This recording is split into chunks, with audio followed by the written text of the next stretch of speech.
Hey there, I'm Jenny and welcome back to my channel where I help you thrive in midlife and beyond. Today we're diving into the topic of reigniting your marriage in those midlife and empty nest years. You've spent years in the whirlwind of family life, but now as the house grows quieter and you're both feeling that midlife shift, you start to wonder, how do we reconnect to just us again? It's a journey many couples face, including Brady and I, navigating those ups and downs and still rekindling that romance. It can be especially scary when you realize that the divorce rate for couples over 50 has risen sharply. With the men going through their midlife crisis and the women on the hormone roller coaster that's good old menopause, it's no wonder we're having a hard time staying connected and staying in a happy marriage. But the good news is this is a unique opportunity to rekindle that love and romance that's been there all along.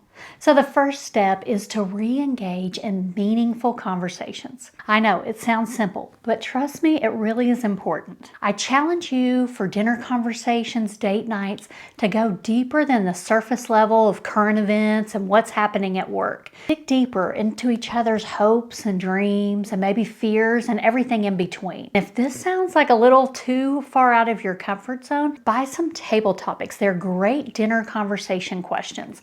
Brady and I first started that when the girls started driving and they were out of the house and we were finding ourselves at dinner by ourselves a lot more.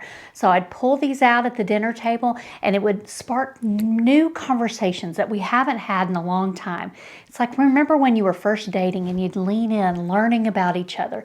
Well, these table topics are a great way to get that conversation going.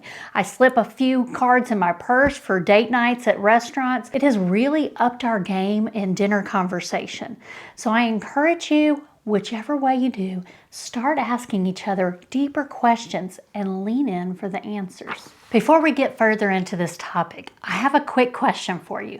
How old were you when you first got married? Drop it in the comments because I think it would be very interesting to see the range of experience in our community. And if you have a marriage tip, drop it there too.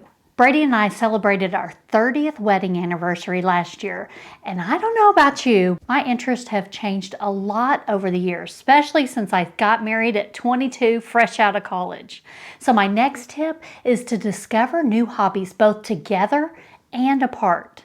Now that we're empty nesters, we have a whole lot more free time to explore new hobbies. I want you to get with your husband some night and make a list of things that sound fun. Sky's the limit, little to big. What are some things that are on both your lists that you could enjoy and experiment together? And if at first you try one and it's not a good fit, don't give up. Keep going. Find some activities that can be fun together. Brady and I have started playing pickleball together and we're really enjoying that until it gets a little too competitive. And we also remembered that we love going kayaking on vacation. So we bought kayaks so that we can do it more on the weekends here at home. What's on both of your lists that sounds fun to experiment together? Maybe he's interested in some things that you're not and vice versa. Explore those as well. That gives you something else to talk about when you get back together, because I'm a firm believer that marriage shouldn't be boring. So if you're ready to explore new hobbies and start creating new memories with your partner, grab the list of ideas I made for you in the caption below. As you're discovering new hobbies together, I also want you to revisit some past joys together.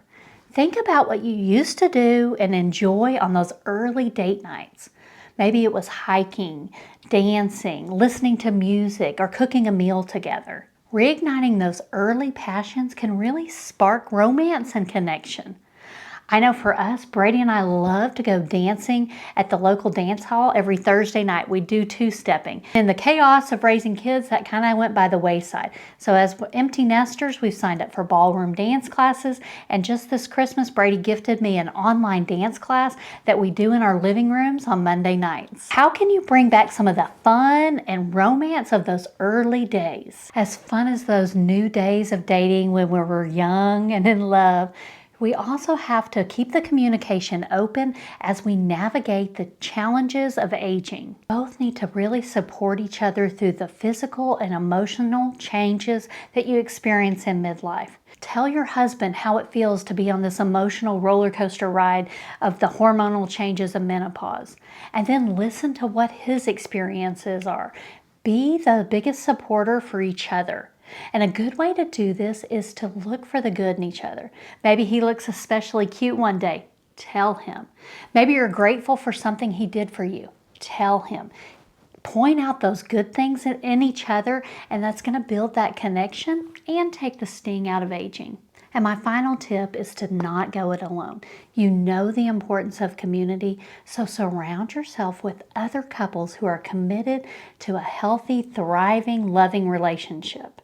And don't forget, seeking therapy can be a powerful step towards growth and deeper understanding. Remember, love is a choice you make every day. It's about seeing and appreciating your partner through every season of life.